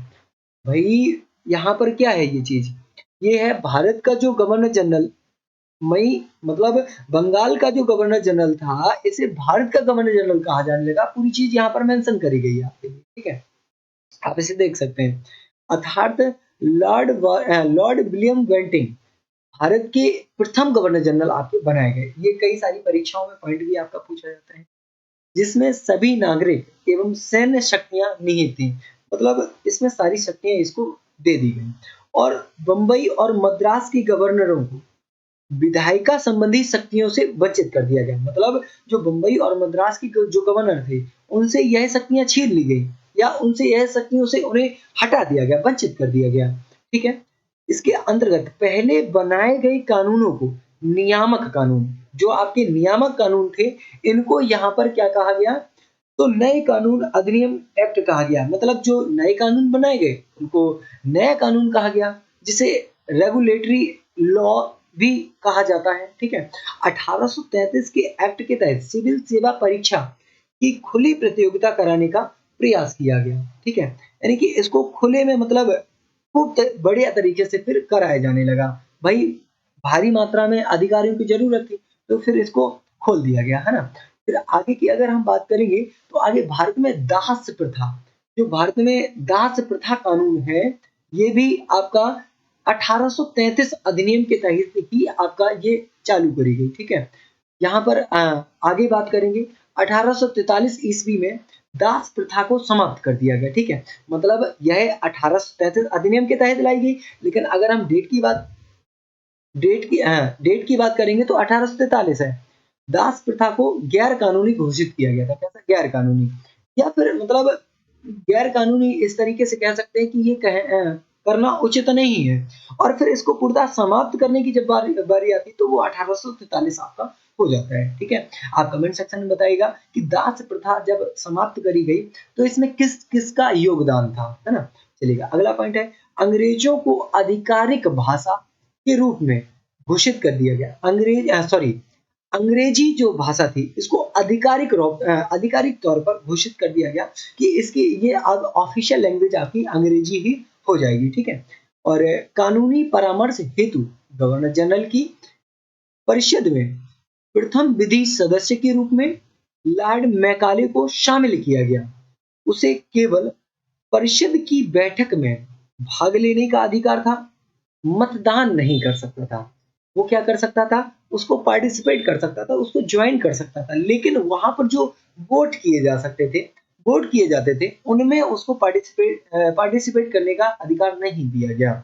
अगला पॉइंट है आपका व्यापार पर सभी नियमों को हटा दिया गया। मतलब जो भी व्यापार पर नियम लग रहे थे उनको हटा दिया गया, साथ ही व्यापार एकाधिकार समाप्त कर दिया गया। जो व्यापारिक एकाधिकार था इसको भी धीरे धीरे समाप्त कर दिया गया यहाँ पर। और कोर्ट ऑफ डायरेक्टर्स के विरोध के कारण इस प्रावधान को भी समाप्त कर दिया गया, यानी कि जो कोर्ट ऑफ डायरेक्टर्स आपका बनाया गया था, इसे विरोध कर दिया बाद में 1833 अधिनियम में, है ना? तो इसको क्या कर दिया गया, बाद में इसको समाप्त कर दिया गया कि इसको नहीं चलने देंगे हम, ठीक है? तो चलिएगा आगे बढ़ते हैं और आगे हम बात करेंगे 1853, है ना? 1853 के चार्टर की। तो 1853 आप चार्टर कहें, अधिनियम कहें, डज़न्ट मैटर, है ना? तो एक ही चीज़ आपकी यहाँ पर हो जाएगी। तो यह अंतिम चार्टर अधिनियम था, है ना? तो आपसे परीक्षा में पूछा जा सकता है कि सबसे अंतिम चार्टर अधिनियम आपका क्या था, ठीक है? तो यह आपका 1853 का आपका चार्टर अधिनियम आपका था। इसी अधिनियम के तहत गवर्नर जनरल की परिषद के विधायी एवं आपका प्रशासनिक कार्यों को अलग कर दिया गया, यानी कि जो विधायी और बचे आपके प्रशासनिक जो आपके कार्य थे, इनको आपका अलग-अलग कर दिया गया। और विधि निर्माण हेतु भारत के लिए एक अलग 12 सदस्यीय विधान परिषद की इन्होंने स्थापना भी कर दी, है ना? ऑल इंडिया लेजिस्लेटिव काउंसिल का इन्होंने क्या कर दिया, गठन कर दिया या इसकी स्थापना कर दी। और इसका जो मुख्य कार्य है ना, प्रमुख जो इसका कार्य था, वो देश के लिए विधि बनाना है, यानी कि जो आपका देश था, इसके लिए कानून निर्माण के लिए यहाँ पर इन्होंने इसको बनाया 12 सदस्यीय, यानी कि जो इन्होंने टीम गठित की या सदस्य बनाए। और फिर आपका क्या है, परिषद की, जो ये परिषद था, परिषद की शाखा ने जो छोटी संसद की तरह इसने कार्य करना शुरू कर दिया उसमें, ठीक है? सिविल सेवा अब भारतीयों के लिए खोल दी गई, है ना? जो सिविल सेवा की जो परीक्षा थी, यह अब इंडियन के लिए खोल दी गई, जिसके लिए 1864 में मैकाले समिति का गठन किया गया। वही मैकाले ने थोड़ा-सा एक अच्छा ये कार्य कर दिया कि अब इसको भारतीय भी दे सकते हैं ना, तो भारतीयों के लिए भी इसको खोला गया। और इसी अधिनियम के तहत पहली बार भारतीय केंद्रीय विधान परिषद में स्थानीय प्रतिनिधित्व प्रारंभ हुआ, है ना? कैसा? स्थानीय प्रतिनिधित्व प्रदान किया गया, है ना? और इससे पहले यह आपका लंदन में, है ना? सिविल सेवा जो परीक्षा थी, यह इससे पहले लंदन में होती थी, लेकिन अब भारत में आपकी कर दी गई, ठीक है? मैकाले समिति, आपको याद क्या करना है? मैकाले समिति, ठीक है? चलिएगा आगे बढ़ते हैं हम। और आगे आपका क्या पॉइंट दिया गया है यहाँ पर, ब्रिटिश ताज, जो क्राउन का शासन आता है, वो अब आप 1858 से 1847 तक पढ़ने वाले हैं, ठीक है ना? पढ़ने वाले हैं। तो यहाँ पर भारत शासन अधिनियम 1858, भाई इससे पहले हम लोग एक 1857 की क्रांति देख चुके थे, ठीक है? तो कहीं न कहीं यह अंग्रेजों में डर भी था कि इन्होंने इतना बड़ा विद्रोह कर दिया, है ना? जब इन्होंने इतना बड़ा विद्रोह कर दिया, तो हमें कुछ ना कुछ कानूनों में परिवर्तन किया जाना चाहिए, ठीक है? या बदलाव किया जाना चाहिए। तो यहाँ से ये बहुत सारी चीज़ें चेंज करते हैं, और चेंज क्या-क्या करेंगे तो वो आगे हम लोग देखने वाले हैं। 1858 के अधिनियम के तहत भारत शासन अधिनियम, ठीक है? ठीक है, इस अधिनियम के तहत ईस्ट इंडिया जो कंपनी थी, इसको ईस्ट इंडिया कंपनी को समाप्त कर दिया गया, है ना? जो ईस्ट इंडिया कंपनी थी, इसको समाप्त कर दिया गया, और इसको सब समाप्त किया गया, तो इसके जो भी नियंत्रण थे या नियंत्रण की पॉलिसी थी, इसको अब कौन लीड करेगा, उसकी हम लोग बात कर रहे हैं। तो नियंत्रण बोर्ड, बोर्ड ऑफ कंट्रोलर जो आपका यहाँ पर था, और निदेशक कोर्ट, है ना? कोर्ट ऑफ डायरेक्टर, इसको क्या कर दिया गया यहाँ पर, समाप्त कर भारत में द्वैध शासन प्रणाली का अंत कर दिया गया। यानी कि जो डुअल सिस्टम आपका चलता था, इसको बंद कर दिया गया। इसी के तहत भारत का शासन सीधे महारानी विक्टोरिया, भाई इसको समाप्त किया जाएगा तो फिर किसी के भी तो अधीन किया जाएगा, तो इसको महारानी विक्टोरिया के अधीन चलाया जाने लगा, ठीक है? भारत के गवर्नर जनरल को भारत का वायसराय कहा जाएगा, है ना? तो जो भारत का गवर्नर जनरल था, इसको आप भारत का वायसराय कहेंगे, तथा साथ ही वह भारत में ब्रिटिश ताज का प्रत्यक्ष प्रतिनिधि होगा, यानी कि जो भारत में मतलब पहला व्यक्ति या ब्रिटिश ताज होगा, तो उसका प्रत्यक्ष डायरेक्ट प्रतिनिधि आपका ये कहा जाएगा, ठीक है? चलेगा। आगे की अगर हम बात करेंगे, तो आगे बचा आपका यहाँ पर पॉइंट क्या है? यहाँ पर है अथार्थ, है ना? हो सकता है कि आपको ये पीपीटी पीडीएफ फॉर्मेट में आपको ऊपर ना दिख रहा हो, तो मैं पढ़ने का पढ़ करके आपको पूरा बताता हूँ। अर्थात लॉर्ड कैनिंग भारत का अंतिम गवर्नर जनरल व प्रथम वायसराय आपका नियुक्त किया गया या बनाया गया, ठीक है? और एक नए पद का यहाँ पर भारत के राज्य सचिव, secretary of state of India, है ना, इसका सृजन कर दिया गया या इस पद को बना दिया गया आपका। और जिसमें भारत प्रशासन एवं संपूर्ण नियंत्रण की शक्ति निहित थी। यह सचिव ब्रिटिश कैबिनेट के सदस्य थे जो ब्रिटिश संसद के प्रति उत्तरदायी हुआ करते थे। मतलब बात उन्हीं की करनी है टोटल ऑफ, भारतीयों को कुछ नहीं सुनना है इनको, ठीक है। तो ये कार्य किया गया। और फिर आगे है आपका भारत सचिव, जो secretary of state of India जो आपका होता है, इसको सहायता के लिए एक मतलब इन्होंने भाई पहले इन्होंने 12 सदस्यीय टीम का गठन किया था, लेकिन इसके बाद में ये इसको बढ़ा करके क्या कर देते हैं, 15 सदस्यीय समिति का गठन कर देते हैं, ठीक है। कितनी, 15 सदस्यीय समिति का गठन कर देते हैं ना, सचिव के हेल्प के लिए, ठीक है। चलेगा आगे क्या है, 1 नवंबर 1858 को ब्रिटिश महारानी की घोषणा को भारतीय शिक्षित वर्ग ने अपने अधिकारों का मैग्ना कार्टा भी कहा। ये मैग्ना कार्टा क्या है, एक भाषा में अगर हम देखें कि जो आप फंडामेंटल राइट्स पढ़ते हैं, क्या पढ़ते हैं बच्चा, फंडामेंटल, है ना। मैं बच्चा कहना यहाँ उचित नहीं समझूंगा, है ना, क्योंकि आप सभी मेरे दोस्त हैं, प्यारे साथी हैं, है ना। तो चलेगा, जो मैग्ना कार्टा था, है ना, फंडामेंटल राइट्स, फंडामेंटल राइट्स। तो अगर हम भारतीय संविधान की बात करें तो हम इन्हें भारतीय संविधान में भाग संख्या 3 में रखते हैं। कहां पर, भाग संख्या 3 में। ये क्या होता है, उस देश की जनता के मूल अधिकार होते हैं, है ना, फंडामेंटल राइट्स, जिन्हें उस समय ब्रिटिश लोगों ने मैग्ना कार्टा की संज्ञा दी। और भारत में अगर नॉर्मल अगर ऐसा कोई प्रश्न बनता है अगर आपके यहाँ परीक्षा में कि भारतीय संविधान का मैग्ना कार्टा किसे कहा जाता है, फंडामेंटल राइट्स को किस भाग को कहा जाता है, भाग संख्या 3 को कहा जाता है, सीधी सी बात है। और इसमें अगर हम आर्टिकल की बात करेंगे तो कुछ 12 से लेकर के 35 आर्टिकल आपके यहाँ पर मेंशन किए गए हैं।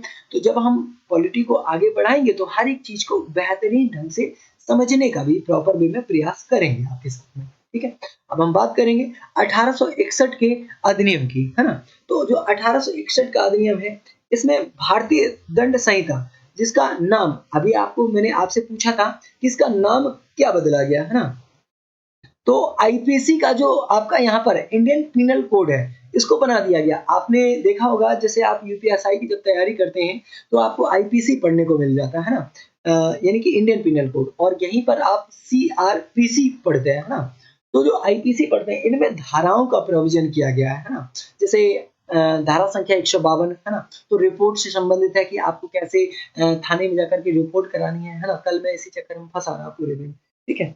चलेगा, तो इसका नाम बदल करके भारतीय न्याय संहिता कर दिया गया, है ना। जब आप कमेंट करेंगे तो हम देख लेंगे, इसका नाम बदल करके भारतीय न्याय, है ना, भारतीय न्याय संहिता कर दिया गया, इंडियन पिनल कोड का नाम बदल करके, ठीक है। और आप कमेंट सेक्शन में ये बताइएगा कि सीआरपीसी का नाम बदल करके क्या कर दिया गया, ठीक है। चलिए, तो जो वायसराय था, वायसराय को अध्यादेश जो ऑर्डिनेंस था इसको जारी करने की शक्ति प्रदान करी गई कि जो अध्यादेश, जैसे अभी भारत में अध्यादेश राष्ट्रपति लाते हैं आर्टिकल 123 के तहत और राज्यपाल 213 आर्टिकल के तहत इसको अध्यादेश जारी करने का प्रोविजन दिया गया है। लेकिन उसी समय जब आपका ये 1861 का जो अधिनियम बना तो इसमें अध्यादेश कौन जारी कर सकता था, भाई वायसराय जारी कर सकता था। इसको यह शक्ति प्रदान कर दी गई और आपातकाल में 6 माह तक प्रभावी रह सकता था। ये जो अध्यादेश है 6 माह तक प्रभावी रह सकता था।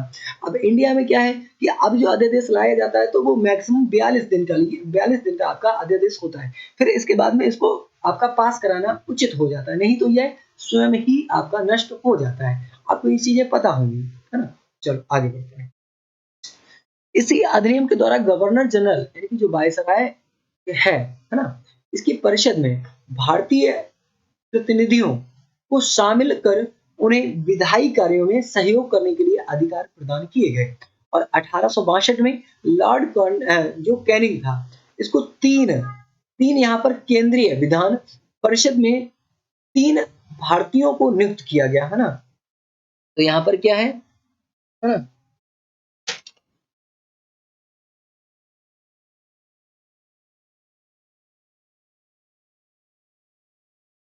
यहाँ पर ये थोड़ा सा गलत हो गया है तो इसको मैं सही करूं, नवगठित, नवगठित, ठीक है।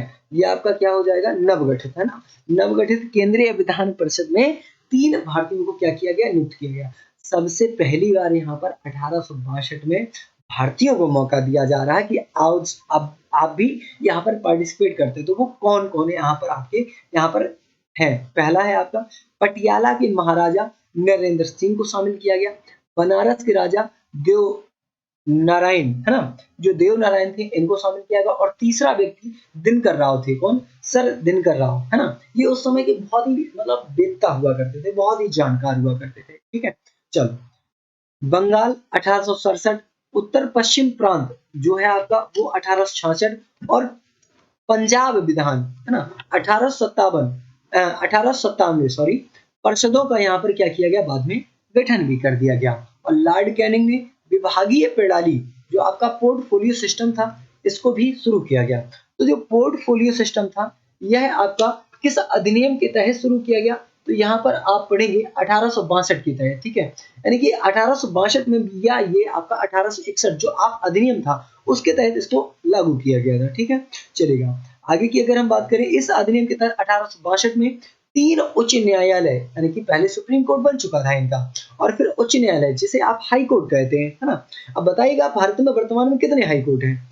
इसकी स्थापना की गई जो कोलकाता, मद्रास और मुंबई में बनाया गया। कहाँ पर? कोलकाता में बनाया गया, फिर मद्रास में बनाया गया, फिर मुंबई में आपका बनाया गया। ठीक है, चलेगा। अब आगे हम बात करेंगे यहाँ से, आगे हम यहाँ से बात करेंगे भारत परिषद अधिनियम 1892 की। किसकी? भारत परिषद अधिनियम 1892 की।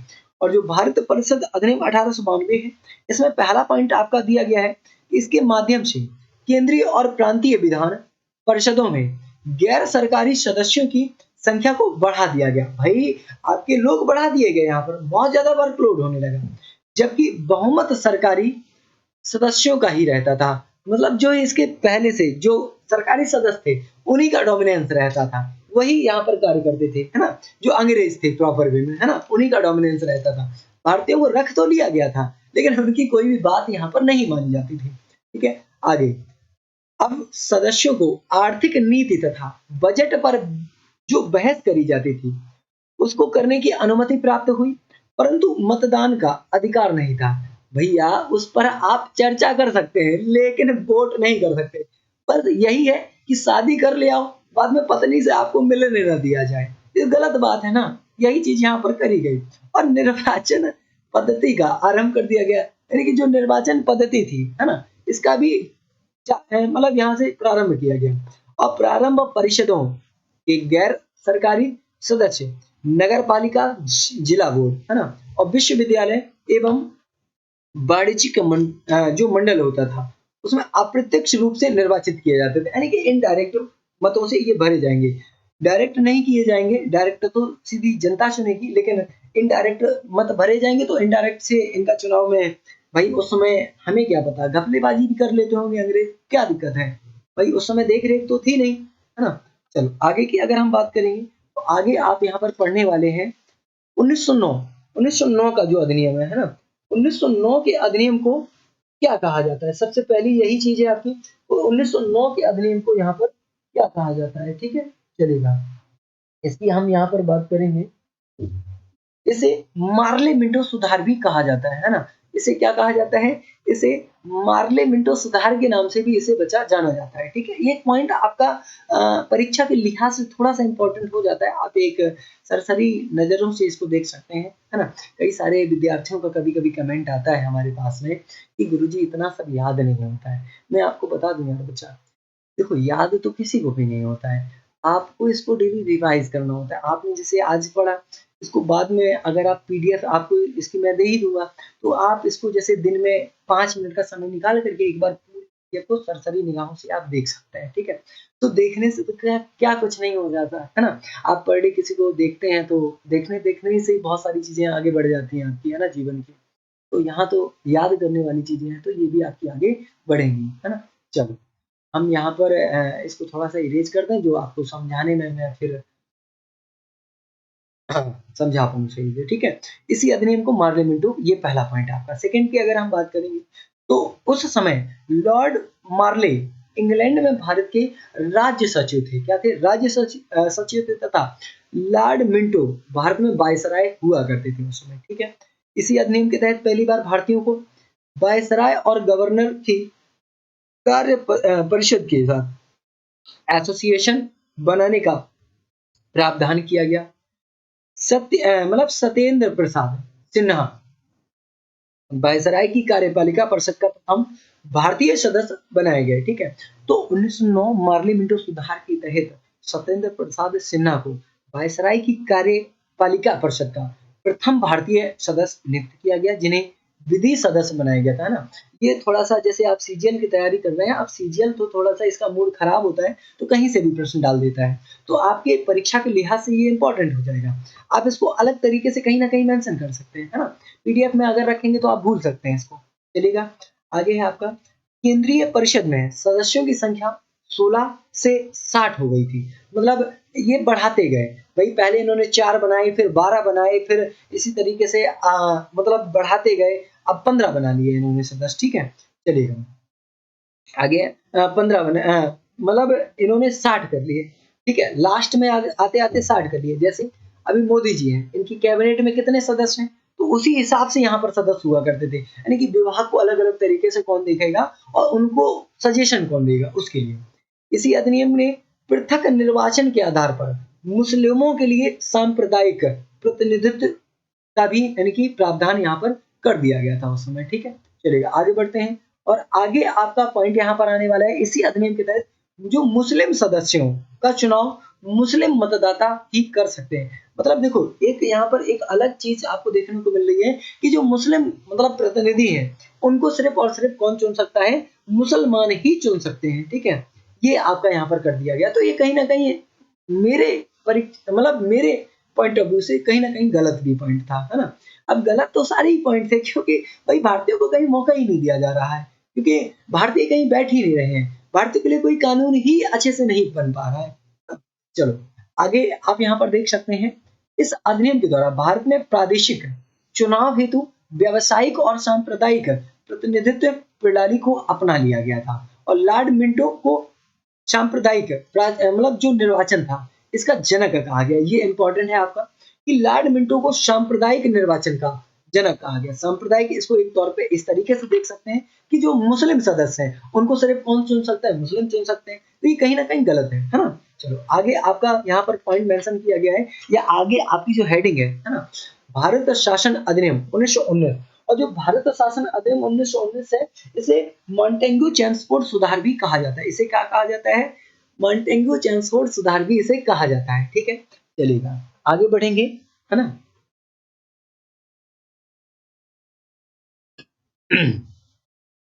चेम्सफोर्ड सुधार भी इसे कहा जाता है, क्योंकि इस अधिनियम के जन्मदाता भारत सचिव लॉर्ड मॉन्टेग्यू थे, है ना। यहाँ पर आप ये इस तरीके से देखो, हर एक चीज को याद तो नहीं रख सकते, तो आप चीजों को रिलेट करिएगा। यहाँ पर आपने 1919 अधिनियम को पढ़ा, तो इसमें क्या है, ये मॉन्टेग्यू चेम्सफोर्ड के मतलब सुधार इसे कहा गया। अब लाने वाला कौन होगा, तो मॉन्टेग्यू चेम्सफोर्ड ही इसको लाने वाला था। ठीक है, जो भारत सचिव था। ठीक है, ओके। और भारत के वायसराय चेम्सफोर्ड यहाँ पर आपके थे। केंद्र में द्विसदनीय विधायिका स्थापित की गई, अर्थात केंद्रीय विधान परिषद का स्थान राज्य परिषद जो उच्च सदन है आपका, और विधानसभा जो निम्न सदन है, बने द्विसदनीय विधानमंडल में इसको परिवर्तित कर दिया गया।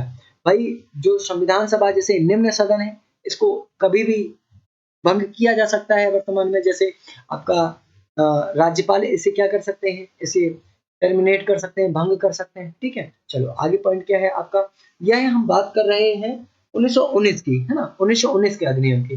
तो प्रांतों में द्वैध शासन जो डार्ची आपकी, है ना, द्वैध शासन प्रणाली है, इसकी स्थापना की गई। इसके तहत ही केंद्रीय और प्रांतीय विषयों पर अलग अलग इनको कर दिया गया, यानी कि केंद्रीय जो विषय है इनको, और जो प्रांतीय है विषय इनको अलग कर दिया गया, पृथक कर दिया गया, बांट दिया गया। इस अधिनियम में मुस्लिम, सिख, भारतीय, ईसाई और यूरोपीय और आंग्ल भारतीय, जिन्हें आप एंग्लो इंडियन के नाम से जानते हैं, है ना, इनको पृथक निर्वाचन की व्यवस्था को इनो मतलब उसको बढ़ावा दिया गया। ठीक है, चलेगा। इस अधिनियम ने एक लोक सेवा आयोग, है ना, लोक सेवा आयोग, यहाँ पर ये मेंशन कर लीजिएगा पॉइंट, लोक सेवा आयोग के गठन का प्रावधान किया गया, जिसके परिणाम स्वरूप 1926 में सिविल सेवकों की भर्ती के लिए केंद्रीय लोक सेवा आयोग का गठन कर दिया गया। कौन से? केंद्रीय लोक सेवा आयोग का गठन कर दिया गया। आपको मैंने बताया था कि क्या बताया था यहाँ पर कि 1923 में आईसीएस की लिखित परीक्षा सबसे पहले भारत में प्रारंभ की गई। तो इसकी रूपरेखा यहीं से आपको देखने को मिलेगी 1926 से ही, ठीक है, या 1919 के अधिनियम से ही, ठीक है। चलिए, पहली बार केंद्रीय बजट को राज्यों के बजट से अलग कर दिया गया, यानी कि जो केंद्र का जो बजट हुआ करता था उसको राज्य के बजट से क्या कर दिया गया, अलग कर दिया गया, कि राज्य और केंद्र दोनों अलग अलग बजट बनाएंगे, तथा राज्य विधान सभाओं को अपना बजट स्वयं बनाने के लिए अधिकृत कर दिया गया है, ठीक है, चलेगा। और प्रांतीय विषयों में दो भाग यहाँ पर आपके दिए गए। पहला पार्ट आपका कौन सा है? आरक्षित विषय। कौन सा? आरक्षित विषय, ठीक है।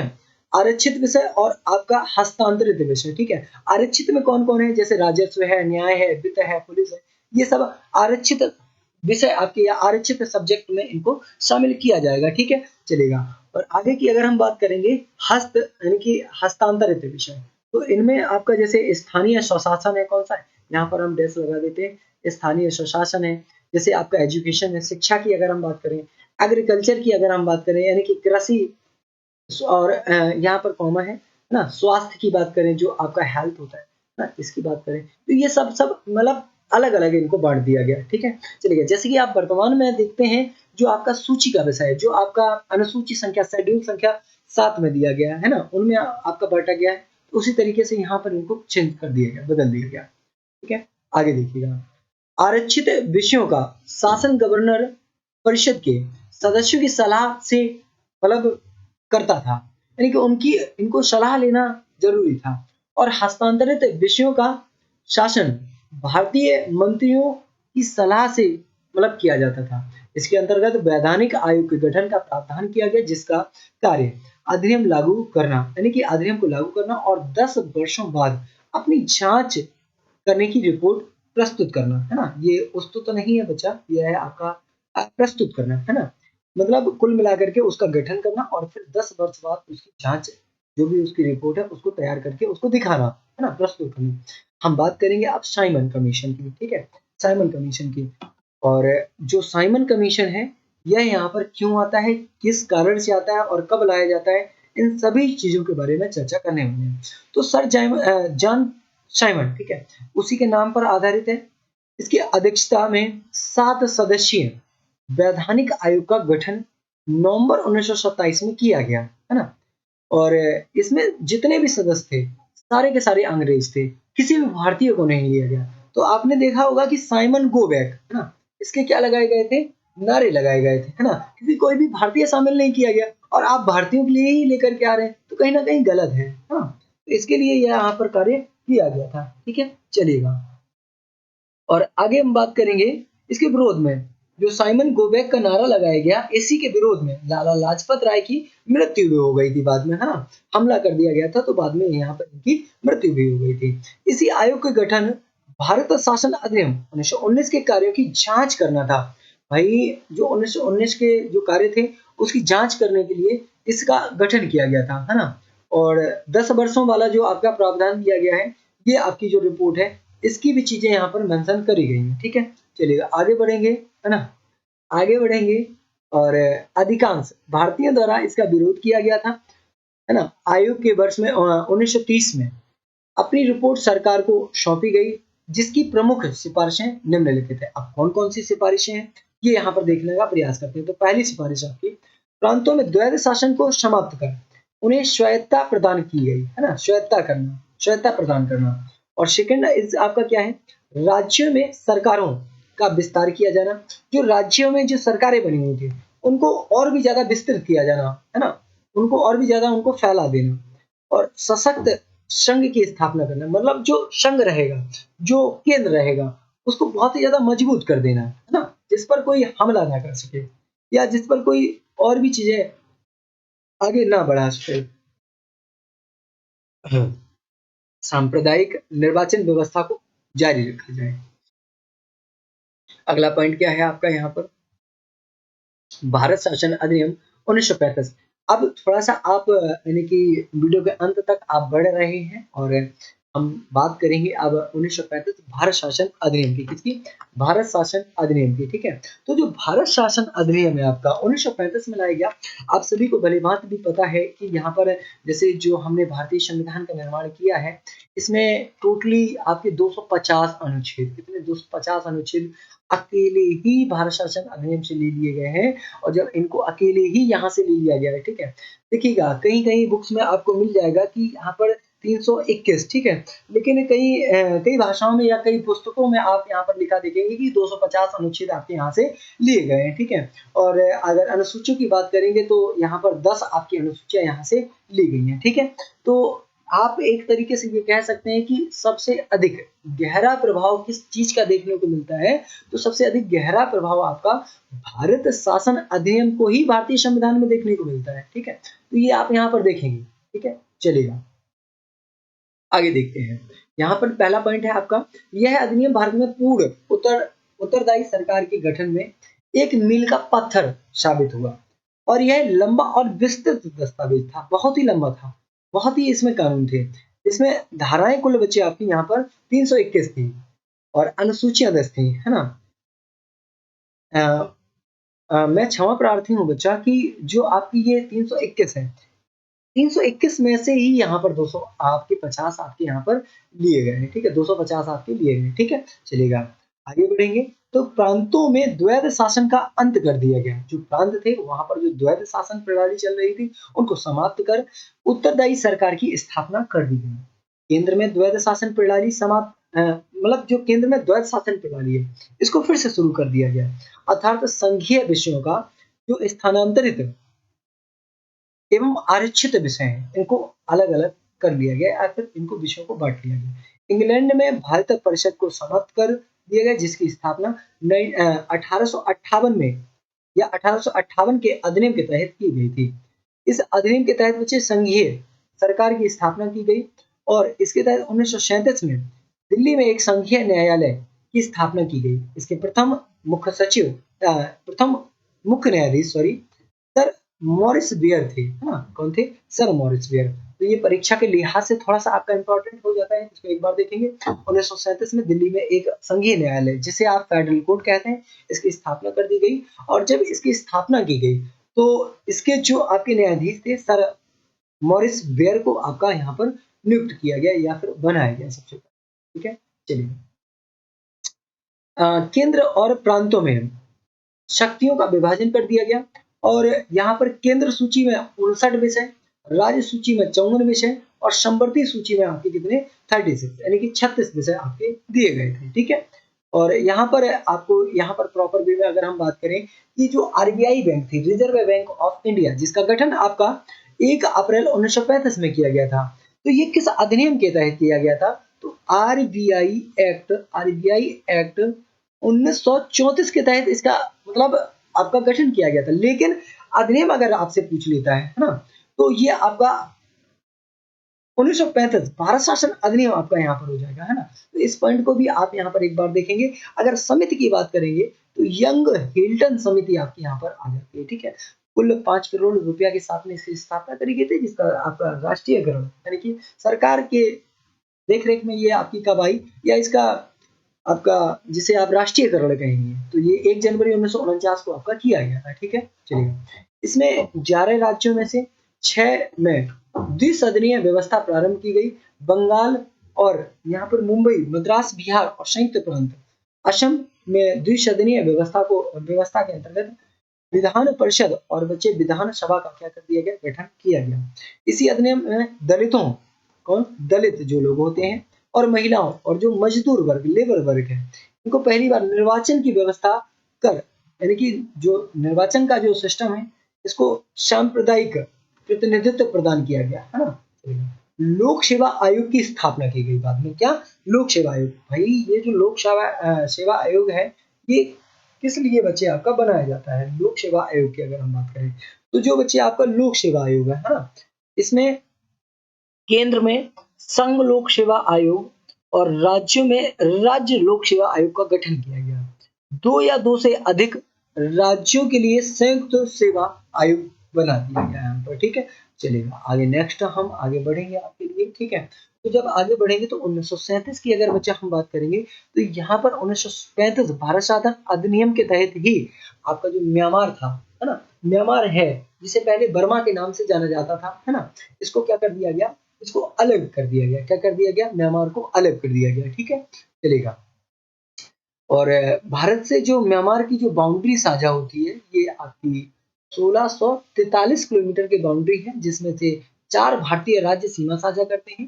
पहला आपका अरुणाचल प्रदेश है, फिर नागालैंड है, फिर बच्चे आपका यहाँ पर मणिपुर हो जाएगा और लास्ट में बच्चे आपका मिजोरम हो जाएगा। ये 4 राज्य यहाँ से सीमा साझा करते हैं, जो लगभग 1643 किलोमीटर की सीमा आपकी डिनोट होती है। ठीक है, अब हम बात करेंगे यहाँ पर माउंट बेटन योजना की। किसकी, माउंट बेटन योजना की। आप पहली क्लास है, आप थकेंगे नहीं, मुझे उम्मीद है कि आप पूरी क्लास को देखेंगे यहाँ पर, है ना, मुझे उम्मीद है पूरी क्लास को देख करके जाएंगे और लास्ट में जब आप वीडियो को बंद करेंगे तो एक प्यारी सी कमेंट जरूर छोड़ करके जाएंगे। ठीक है, चलो, तो यहाँ पर आपका क्या है, तत्कालीन ब्रिटिश प्रधानमंत्री क्लीमेंट एटली, कौन, क्लीमेंट एटली ने 20 फरवरी 1947 को यह घोषणा की कि ब्रिटिश सरकार 30 जून 1948 को पहले भारतीयों को सत्ता सौंप देगी। यानी कि जो आपके क्लेमेंट एटली थे, इनको उस समय लग गया था, क्यों, क्योंकि उस समय आपका सेकंड वर्ल्ड वॉर चल रहा था 1939-1945 तक, तो उसमें इनकी कहीं ना कहीं एक हार भी दर्ज करी जा रही थी।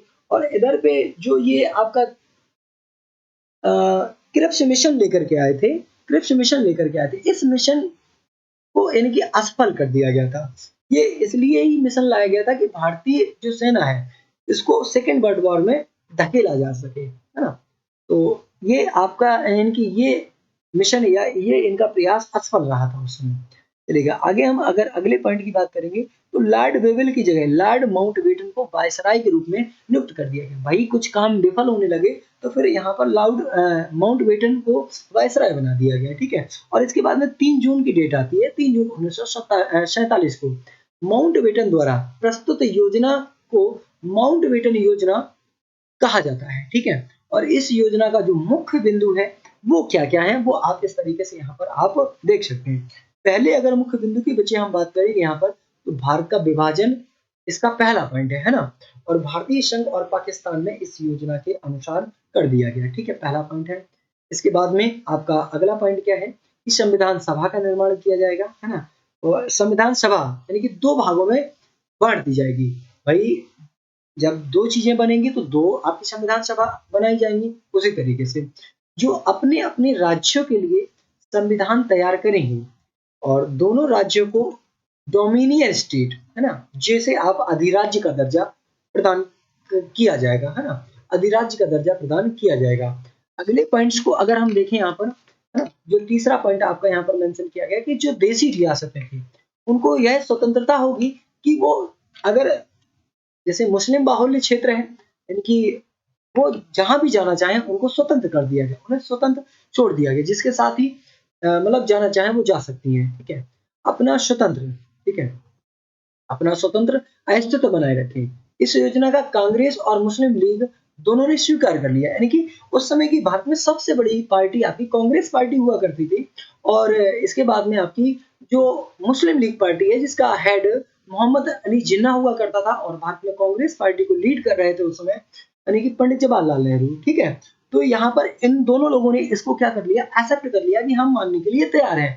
लेकिन बाद में यहाँ पर आदमखोरी कौन कर देता है, मोहम्मद अली जिन्ना कर देता है। क्यों, क्योंकि जब आपकी कैबिनेट जो आपकी कैबिनेट मिशन के तहत आपका चुनाव कराया जाता है ना, अप्रत्यक्ष रूप से, तो वहां पर जब इसको टोटल सीटें मिलती हैं तो कांग्रेस को तो 208 सीटें टोटल मिल जाती हैं, लेकिन जो मुस्लिम लीग पार्टी है इसको मात्र 73 सीटों पर बच्चे मतलब समाई करनी पड़ती है। कुल मिलाकर के तो 73 सीटें मिलती हैं। तो इसने सोचा कि भाई कांग्रेस को जब 208 सीटें मिली, हमें मात्र 73, तो यह अपनी कमजोर स्थिति को देखते हुए संविधान सभा का ही बहिष्कार कर देता है। यानी कि जो आपकी संविधान सभा पहली आपकी बैठक 9 दिसंबर 1946 को हुई थी, या उसी 9 दिसंबर 1946 को ही इसका क्या कर देता है, बहिष्कार कर देता है। ठीक है, चलिएगा आगे बढ़ेंगे।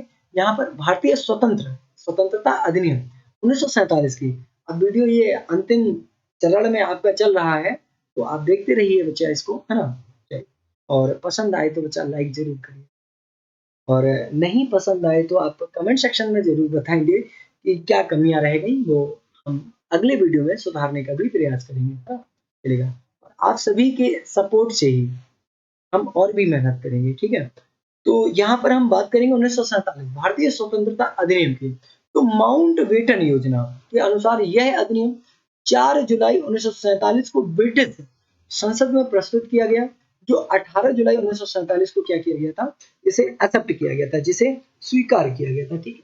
तो ये बात आप यहाँ पर देख सकते हैं, ठीक है? और इसी अधिनियम के द्वारा निम्नलिखित प्रावधान किए गए। अब प्रावधान कौन-कौन से किए गए हैं, ये आप एक बार देखते हैं। 15 अगस्त 1947 को भारत और पाकिस्तान, है ना, भारत पहले और पाकिस्तान दोनों स्वतंत्र अधिराज्यों की स्थापना। प्रत्येक अधिराज्य में एक गवर्नर जनरल होगा, है ना? भाई भारत अलग होगा और आपका पाकिस्तान अलग होगा, ठीक है? और दोनों में एक गवर्नर जनरल की नियुक्ति करी जाएगी, ठीक है? और इंग्लैंड का सम्राट इसी के तहत वायसराय के पद को क्या कर देता है, समाप्त कर देता है कि अब वायसराय का भैया कोई मतलब नहीं बचा है यहाँ पर, ठीक है? और ब्रिटिश में भारत सचिव का पद समाप्त कर दिया गया है। काफी समय से आप आवाज सुन रहे हैं कि मोटर बंद कर दीजिए, ये ना टंकी भर चुकी है और पानी फैल रहा होगा, तो बंद कर दिया जाएगा। बाद बाकी आपको अपनी पढ़ाई पर कंसंट्रेट करना है, ठीक है? चलेगा। ये बातें मैं थोड़ी-सी इसलिए कर लेता हूँ कि आपका भी दिमाग लगा रहे हमारे साथ में, ठीक है? चलेगा। यहाँ पर क्या है, भारत के सम्राट की शाही उपाधि को क्या कर दिया गया, समाप्त कर दिया। यानी कि जो भारत के सम्राट की जो शाही उपाधि हुआ करती थी, इसको क्या कर दिया गया, बिल्कुल पूर्णतः समाप्त कर दिया गया। और दोनों देशों के अलग-अलग संविधान सभा का क्या कर दिया गया, गठन कर दिया गया और दोनों अधिराज्यों की सीमा का भी निर्धारण आपका कर दिया गया, जिसमें पंजाब सीमा आयोग का गठन किया गया यहाँ पर और बंगाल सीमा, 2 आयोग बनाए गए। कौन-कौन से? पंजाब सीमा आयोग और बंगाल सीमा आयोग, ठीक है? तथा इन आयोगों के अध्यक्ष कौन थे? ये इम्पोर्टेंट है। इसको बच्चा आप कहीं भी इम्पोर्टेंट फैक्ट के रूप में बच्चे लिख लीजिएगा कि इसका अध्यक्ष कौन बनाया गया था? सर रैडक्लिफ बनाया गया था, ठीक है? अगर हम यहाँ पर थोड़े से मैप की बात करें, तो पाकिस्तान आपको कहाँ देखने को मिलेगा? इस तरीके से आप यानी कि उत्तर भारत बनाते हैं, ठीक है? क्या बनाते हैं? इस तरीके से आप उत्तर भारत को डिज़ाइन करते हैं, ठीक है? तो करते हैं इस तरीके से आप उत्तर भारत को। यहाँ पर थोड़ा-सा मैप अगर सही से डिज़ाइन नहीं हो पा रहा है तो उसके लिए क्षमा प्रार्थी हूँ, ठीक है? चलेगा। जी, इस तरीके से आपका मैप डिज़ाइन किया जाता है, ठीक है? अब यहाँ पर जो आपका पाकिस्तान बनता है, क्या बनता है? पाकिस्तान बनता है। इसकी अगर हम थोड़ी-सी बात करें यहाँ पर, है ना? ठीक है? इसकी अगर बच्चा हम यहाँ पर थोड़ी-सी आपके लिए बात करेंगे, तो यहाँ पर देखो, ये रहा आपका पाकिस्तान, ठीक है? कलर आपको नहीं समझ में आ रहा होगा तो मैं फिर से उसी कलर को लेने का ठीक है? चलेगा। ये आपका पाकिस्तान रहा। ये पाकिस्तान की मुख्य भूमि यानी कि जो पाकिस्तान प्रॉपर वे में अलग हुआ, प्रॉपर वे में यहाँ सरकार बनेगी, प्रॉपर वे में सारी संसद, सारी चीज़ें यहाँ पर बनेंगी, है ना? और इसी का एक मुस्लिम बाहुल्य क्षेत्र यहाँ पर आप देखेंगे, जिसे वर्तमान के परिप्रेक्ष्य में आप बांग्लादेश के नाम से जानते हैं और उस समय से पूर्वी पाकिस्तान कहा जाता था, है ना? जिसे शेख मुजीबुर रहमान ने आज़ाद करा लिया, जिसमें महत्वपूर्ण भूमिका इंदिरा मैडम की रही, जिसे मतलब उस समय इंदिरा मैडम की या इंदिरा गांधी जी की सरकार रही भारत में। और इसे जो आपका पूर्वी पाकिस्तान है, इसे 16 दिसंबर कब? 16 दिसंबर 1971 को आज़ादी मिली। और आप बताइएगा 16 दिसंबर को हम लोग क्या मनाते हैं? विजय दिवस मनाते हैं। और अभी हाल ही में मनाया, रिसेंटली मनाया गया विजय दिवस आपका, है ना? तो ये क्यों मनाया गया? क्योंकि हमने पाकिस्तान पर विजय प्राप्त करी, है ना? और हमने एक नए देश का निर्माण भी करवाया, जिसका नाम बांग्लादेश रखा गया। और वर्तमान में बांग्लादेश में शेख हसीना मैडम की सरकार है। और जो शेख हसीना है, ये नहीं कि पिताजी हुआ करते थे आपके, शेख मुजीबुर रहमान, जिसे बंगबंधु के नाम से भी जाना जाता है और जिन्हें बांग्लादेश का पिता भी कहा जाता है, ठीक है? तो ये रहा आपका पाकिस्तान। और यहाँ पर जो सीमा साझा होती है, ये सीमा, इस सीमा को रेड क्लिफ रेखा कहते हैं। क्या? रेड क्लिफ कहते हैं, ठीक है? रेड क्लिफ रेखा कहते हैं ना। आप राइटिंग को थोड़ा-सा ध्यान दे लें, है ना? बाद में कि मैं बोल रहा हूँ, ठीक है? Red Cliff. क्यों इस रेखा का नाम रेड क्लिफ रखा गया? क्योंकि इसका निर्धारण ही सर सीडर रेड क्लिफ ने किया था। और ये किसको आधार मान करके किया था? तो जो थाने थे, थाने और जो उस समय चौकियाँ हुआ करती थी, थाने और चौकियों को, चौकी को आधार मान करके किया। अब ऐसा इसमें रहा कि किसी का खेत पाकिस्तान में चला गया तो किसी का घर भारत में आ गया, तो बाद तक ये सेटलमेंट आपका होता रहा है, ठीक है? तो ये आपका वीडियो यहाँ तक था। और इसको मैं यहीं पर समाप्त करना चाहूँगा, है ना? और अब इसके लिए आपको थोड़े से हमारे लिए मतलब मैं जो तथ्य आपको वो बताऊँगा, वो तथ्य आपको अच्छे से सुनने होंगे, है ना? कि आपको सारी चीज़ें कहाँ पर पीडीएफ प्रोवाइड करी जाएगी, कहाँ पर आपको किस तरीके से और भी जानकारी दी जाएगी, ये सारी चीज़ें आपको यहाँ पर बताई जाएँगी अब, ठीक है? तो 1 मिनट और हमारे साथ में आप दिल थाम के बैठिएगा, है ना? 1 मिनट बस, है ना? मैं आपका समय कितना लूँगा? सिर्फ़ और सिर्फ़ 1 मिनट। अब 1 मिनट का समय आप मुझे दे दीजिएगा, है ना? इतना अगर आपने मेरे से भरोसा किया है, ठीक है? तो यहाँ पर क्या है, इस पीडीएफ, है ना? जो ये आपकी पीडीएफ है, ठीक है? पीडीएफ के बारे में अगर हम बात करेंगे, है ना? तो यह आपकी यहाँ पर जो भी इसमें मिस्टेक हुई हैं, उनके लिए पहली बात हम क्षमा प्रार्थी हैं और आगे से हम प्रयास करेंगे कि यहाँ पर हम इसमें सुधार कर सकें। और आप लोगों को बताना होगा कि कहाँ पर कौन-सी मिस्टेक है ना? पहला वीडियो है, तो इसमें आप कमेंट सेक्शन में कर सकते हैं। और पीडीएफ जो आपकी है ये टेलीग्राम ग्रुप पर मिल जाएगी और टेलीग्राम का जो आपका ग्रुप है या जो चैनल होगा, वो आपको डिस्क्रिप्शन बॉक्स में उसकी लिंक भी प्रोवाइड हम लोग करेंगे, है ना? चलिएगा, आगे की अगर हम बात करें तो ये हमारी पहली क्लास थी। अगर आपको कोई सलाह या कोई सजेशन देना है, तो आप हमें कमेंट सेक्शन में आप बता सकते हैं और चैनल को आप एक बार सब्सक्राइब ज़रूर कर लीजिएगा मतलब जिससे आपको जो भी अपडेटेड जानकारी होगी, जो भी नोटिफ़िकेशन आएँगे या जो भी चीज़ें आपकी होंगी, है ना?